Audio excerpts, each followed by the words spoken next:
Hello student, मैं दिविता शर्मा और आज ग्रुप थ्योरी में हम पढ़ने वाले हैं सब ग्रुप क्या होता है। और फिर हम यहाँ पे एक थ्योरम या एक शॉर्ट ट्रिक कवर करने वाले हैं विथ एग्जाम्पल, जिसमें हम देखेंगे कि जल्दी से जल्दी सिर्फ देख के ही हम कैसे पता कर सकते हैं कि जो गिवन है वो हमारा सब ग्रुप है या नहीं है। ये विथ एग्जाम्पल करेंगे ताकि आपको टॉपिक की कंप्लीट अंडरस्टैंडिंग हो जाए। तो स्टार्ट करते हैं लेक्चर के साथ। उससे पहले अगर आपको मेरे पढ़ाए हुए लेक्चर समझ में आ रहे हैं तो प्लीज़ चैनल को सब्सक्राइब कीजिए, लाइक कीजिए, अपने फ्रेंड के साथ शेयर कीजिए। तो स्टार्ट करते हैं लेक्चर के साथ। सबसे पहले हम यहाँ देखते हैं कि सब ग्रुप क्या होता है। तो सब ग्रुप समझने से पहले आपको दो चीज़ अच्छे से समझनी होगी या इनकी डेफिनेशन अच्छे से पता होनी चाहिए आपको, ग्रुप और सबसेट। तो ग्रुप तो हमने लास्ट क्लासेस में पूरा कवर किया ही हुआ है with definition, general properties and ending with theorems. ठीक है, तो इसकी लिंक में जो डेफिनेशन वाली जो लिंक है वो मैं आपको डिस्क्रिप्शन बॉक्स में प्रोवाइड कर दूंगी। तो और अब हम यहाँ समझ लेते हैं सबसेट क्या होता है। अब क्या समझ लेते हैं सबसेट। तो सबसेट आपने अपनी लोअर क्लासेस में पढ़ा होगा कि सबसेट क्या होता है, उपसमुच्चय क्या होता है। तो अब यहाँ आ जाते हैं, जैसे कि अगर एक जी सेट है उसका सबसेट एच को बनना है तो इसका मतलब है for every x belongs to H implies x belongs to G. मतलब एक्स के जितने भी एलिमेंट है, एक्स के अंदर जितने भी एलिमेंट हैं वो सब के सब कहाँ से आ रहे हैं, जी से आ रहे हैं। एक्स के अंदर, एच के अंदर एक भी ऐसा एलिमेंट नहीं है जो जी का एलिमेंट नहीं है।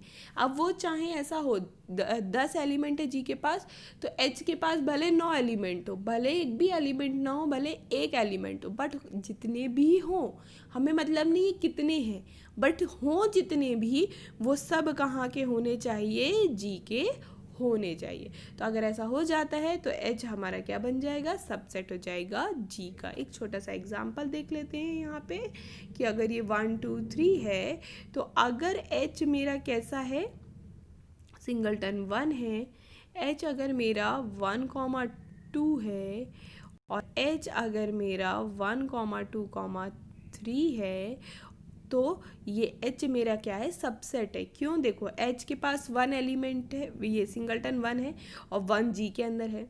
दूसरे ये वाले एच के पास 1 और 2 है तो 1 2 भी जी के पास है। तीसरे वाले के पास 1 2 3 सब है तो इसका मतलब है कि ये भी सब जी के पास है, ये इक्वल टू जी हो जा रहा है। अब यहाँ देखते हैं एक और, यही जी तो हमारा सेम रहेगा 1 2 3 है ना। अब एक हम यहाँ एच देखते हैं जिसके पास 2,4 एलिमेंट है, तो क्या ये एच सबसेट बनेगा जी का, नहीं बनेगा। क्यों, क्योंकि 4 एक ऐसा एलिमेंट है जो कि एच के अंदर तो है बट जी के अंदर नहीं है, जी के अंदर नहीं है। तो एक एलिमेंट हमको ऐसा एच के अंदर मिल रहा है जो जी के अंदर नहीं है, इसका मतलब है एच सबसेट नहीं है जी का। एक या एक से ज़्यादा कोई भी एलिमेंट अगर हमको एच के अंदर ऐसा मिल जाए जो जी का नहीं है तो वो एच हमारा सबसेट नहीं बन सकता है जी का, है ना। तो यहाँ से ये चीज़ क्लियर हो गई होगी आपको कि सबसेट होता क्या है। नेक्स्ट अब हम यहाँ पे आ जाते हैं डायरेक्ट हम डेफिनेशन पे। If a non empty subset H of a group G is itself is a group under the operation of G, we say that H is a subgroup of G।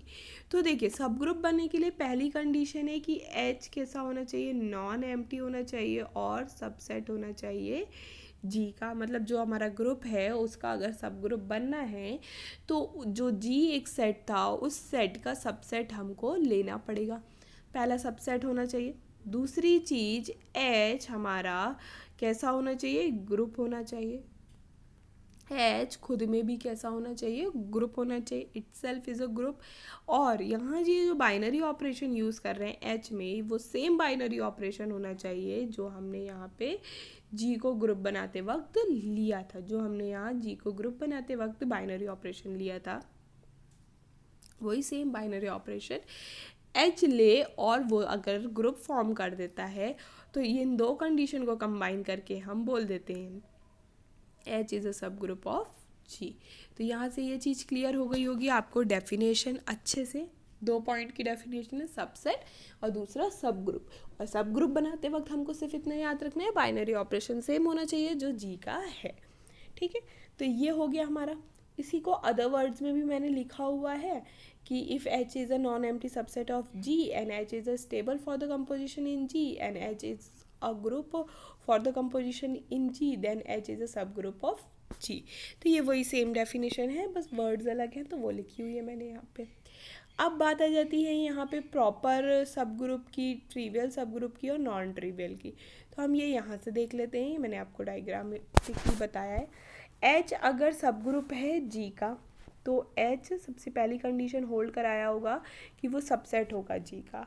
अब आपको subset की अगर knowledge है तो आपको पता होगा कि सबसेट कितने टाइप के बन सकते हैं। या तो सबसेट बन सकता है ई के बराबर, मतलब ये जी के अंदर कैसे एलिमेंट होते हैं, जी के अंदर एलिमेंट होंगे ई, A1 A2 A3 dot dot dot ऐसे टाइप के एलिमेंट होंगे, क्योंकि आइडेंटिटी होना जरूरी है ना, ग्रुप है, एग्जिस्टेंस ऑफ आइडेंटिटी होल्ड किया होगा तो आइडेंटिटी होना जरूरी।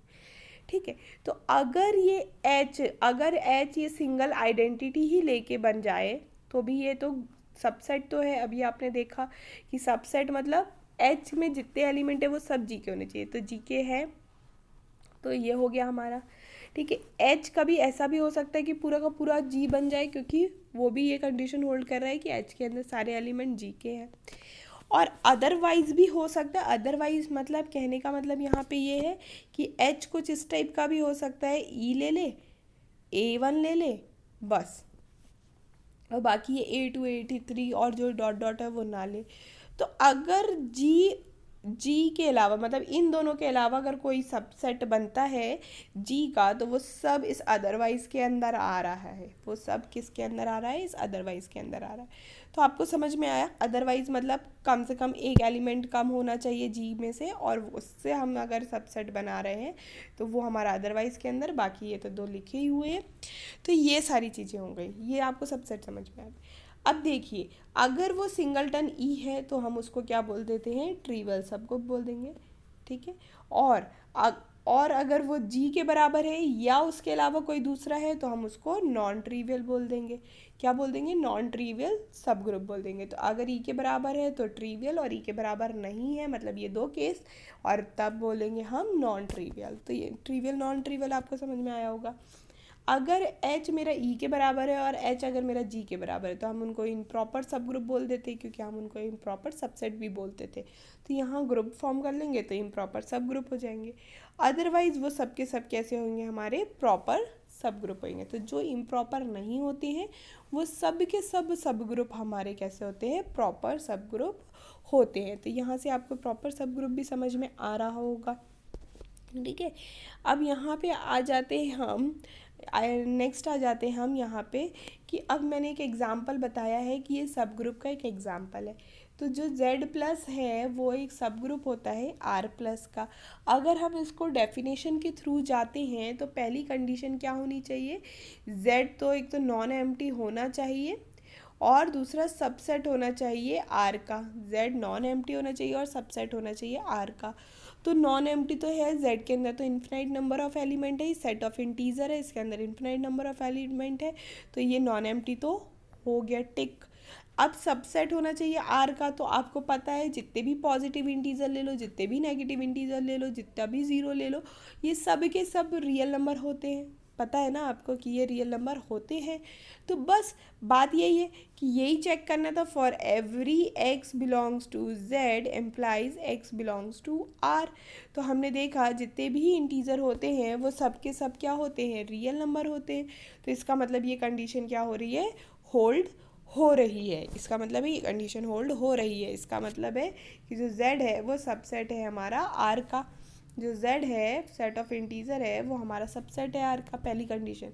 दूसरी कंडीशन हमारी क्या होती है सब ग्रुप बनने के लिए, कि जो z है वो सेम बाइनरी ऑपरेशन के रिस्पेक्ट में ग्रुप बनाना चाहिए। तो बाइनरी ऑपरेशन r का क्या है, प्लस है, तो ये प्लस के रिस्पेक्ट में ही क्या फॉर्म करना चाहिए, ग्रुप फॉर्म करना चाहिए, ग्रुप फॉर्म करना चाहिए। तो ये हमने लास्ट क्लासेस में देखा हुआ है, जब हमने पूरा ग्रुप पढ़ा था वहाँ हमने पूरा समझ लिया था कि ये ग्रुप फॉर्म करता है।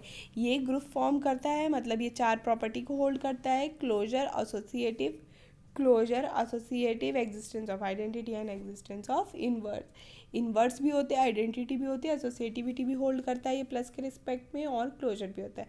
तो ओरली अगर बात करें तो मैं ये लिख के आपको बिल्कुल नहीं बता रही हूँ, सिर्फ मैं आपको एक ब्रीफ दे रही हूँ। क्लोजर की बात करते तो कोई भी दो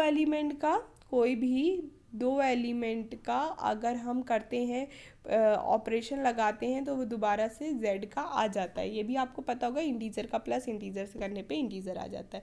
क्लोजर प्रॉपर्टी होल्ड होगी। एसोसिएटिविटी प्लस होल्ड करता है, हमेशा करता है, ऑर्डिनरी एडिशन है तो इसको चेक करने की ज़रूरत नहीं है। एग्जिस्टेंस ऑफ आइडेंटिटी का मतलब ये है कि अगर मैं एक ऐसा एलिमेंट हमको ढूंढना है कि यहाँ पे ये a आ जाए, ये हमको ढूंढना है, तो आपको पता है कि a प्लस ज़ीरो करने पे आपको a मिलेगा, इसका मतलब ये ज़ीरो आइडेंटिटी एलिमेंट हो जाएगा, क्योंकि for every a belongs to z के लिए हो जाएगा। तो यहाँ से आइडेंटिटी मिल गई। इन्वर्स का मतलब है a का a इन्वर्स के साथ ऑपरेट कराएं तो आइडेंटिटी आना चाहिए, तो a का किसके साथ प्लस कराएं कि ज़ीरो आ जाए, तो आपको पता है -a के साथ प्लस कराएंगे तो ज़ीरो आ जाएगा। तो और ये फॉर एवरी a के लिए है जो कि इंटीजर के अंदर है, तो इसका मतलब है हर एलिमेंट के लिए इन्वर्स भी एग्जिस्ट कर गया। इसका मतलब क्या बन गया कि ये z है हमारा प्लस के रिस्पेक्ट में क्या फॉर्म कर गया, ग्रुप फॉर्म कर गया। तो इसका मतलब है कि जैसे ही ग्रुप फॉर्म किया, सबसेट बना, वो क्या बन जाएगा, हमारा सब ग्रुप बन जाएगा R प्लस का।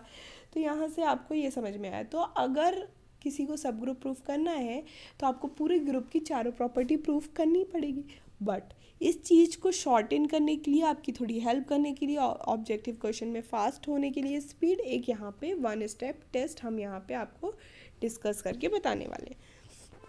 तो 1 स्टेप टेस्ट बहुत इजी है, इसमें कुछ नहीं है। सबसे पहले आप चेक कर लीजिए कि वो सबसेट है कि नहीं है, H सबसेट है कि नहीं है G का। अगर सबसेट है तो आगे की ये दो प्रॉपर्टी को होल्ड करवाना है। For every a b belongs to H, a b belongs to H. इसको आप गौर से देखिए, इस लाइन को अगर आप गौर से देखेंगे तो क्लोजर की प्रॉपर्टी होल्ड करवा रहे हैं हम। नेक्स्ट प्रॉपर्टी को देखते हैं, अगर for every a belongs to H, a inverse belongs to H. इसका मतलब अगर आप इस वाली लाइन को भी गौर से देखते हैं तो आप यहाँ पे इन्वर्स को होल्ड करवा रहे हैं, ठीक है।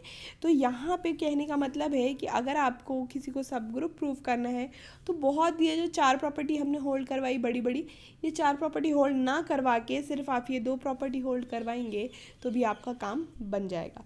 तो ये आपने दो प्रॉपर्टी होल्ड करवा ली। ये इफ़ एंड ओनली इफ़ के कंडीशन के साथ है, तो ये बहुत स्ट्रॉन्ग थ्योरम है, आप कहीं पे भी लगा सकते हैं, और ये सब ग्रुप बन गए। तो अगर सब ग्रुप है तो ये दो कंडीशन होल्ड होंगी, अगर ये दो कंडीशन होल्ड हो रही हैं तो वो सब ग्रुप होगा। तो ये हो गया। अगर यही दो को और शॉर्टन करना है तो हम इसको कंबाइन करके लिख सकते हैं for every a b belongs to H, a b inverse belongs to H. मतलब दो एलिमेंट अगर हम यहाँ पे एच के ले रहे हैं तो पहला एलिमेंट और दूसरा एलिमेंट का इन्वर्स का अगर ऑपरेट कराएं तो भी एच का एलिमेंट आ जाना चाहिए। अगर ऐसा हो जाता है तो वो हमारा क्या बन जाएगा, सब ग्रुप बन जाएगा। ये भी if and only if condition के साथ है, बहुत स्ट्रॉन्ग है। अगर जब भी ऐसा होता है तो ये कंडीशन होल्ड होगी, और जब भी कंडीशन होल्ड होती है तो ऐसा होगा, सब ग्रुप बनेगा ही बनेगा। तो यहाँ ये हो गया। इसका भी एक एग्जांपल ले लेते हैं ताकि आपको ये जो 1 स्टेप टेस्ट है पेपर में अगर कहीं आता है ऑब्जेक्टिव वगैरह में तो आप जल्दी से जल्दी इसको कर पाएँ, है ना। और इसका थ्योरम से भी लेन देन है, तो आप इसको अगर सब्जेक्टिव की तैयारी कर रहे हैं तो भी आप इसको समझ लीजिए। तो यहाँ पे आ जाता है, नेक्स्ट क्लास में हम इसी के थ्योरम को प्रूव करेंगे, कैसे देखेंगे कि ये थ्योरम कैसे वर्क करता है, कैसे हम इतने शॉर्टन में आ गए। तो हम इसका प्रूफ देखने वाले हैं नेक्स्ट क्लास में। तो अभी यहाँ एग्जांपल कवर कर लेते हैं। अभी हमने देखा कि जो Z प्लस है वो सब ग्रुप बना लिया था R प्लस के साथ, है ना। R प्लस के साथ क्या बना लिया था, सब ग्रुप बना लिया था।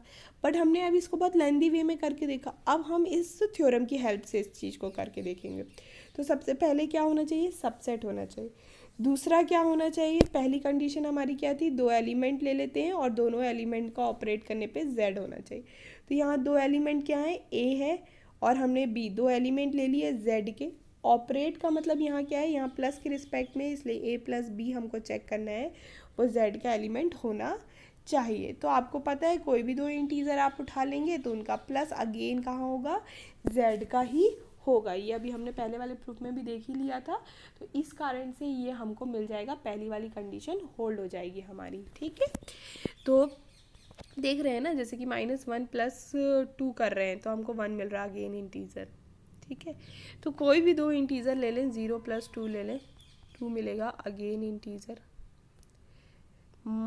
2 + 3 ले लें, 5 मिलेगा अगेन इंटीजर। तो कोई भी दो इंटीजर का प्लस करेंगे तो इंटीजर, तो क्लोजर प्रॉपर्टी होल्ड होती दिख रही है आपको, ये टिक हो गया। अब हम यहाँ पे इसके तरफ आते हैं, तो एवरी ए के लिए ए इनवर्स जेड के अंदर मिलना चाहिए। ए इनवर्स कब बनता है, जब एक एलिमेंट को उसके इनवर्स के साथ ऑपरेट करने पे हमको आइडेंटिटी मिल जाए।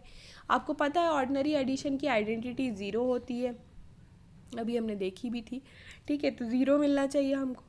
अब यहाँ ऑपरेशन क्या है, प्लस का, तो ए को मैं किसके साथ ऑपरेट कराऊँ कि हमको यहाँ 0 मिल जाए। तो आपको पता है ए को अगर मैं -a के साथ ऑपरेट कराती हूँ तो 0 मिल जाता है। फॉर एवरी ए जो कि z के अंदर है उसके लिए हमको -a भी z के अंदर मिलेगा ही मिलेगा, ठीक है। तो इस कारण से ये जो -a है वो हमारा क्या हो जाता है, इन्वर्स हो जाता है सभी a के लिए जो z के अंदर है। इसको अगर हम एग्जाम्पल से देख लें तो 1 को मैं किसके साथ प्लस कराऊँ कि 0 आ जाए, तो -1 के साथ। -2 को मैं किसके साथ प्लस कराऊँ कि 0 आ जाए, तो +2 के साथ। 0 को मैं किससे प्लस कराऊँ कि 0 आ जाए, 0 के साथ। तो कहने का मतलब है अगर ए पॉजिटिव है तो नेगेटिव ए ले रहे हैं, नेगेटिव ए है तो हम पॉजिटिव ले रहे हैं। इसका मतलब है ए के लिए हम क्या ले रहे हैं, हर बार -a ले रहे हैं उसका इन्वर्स, ठीक है।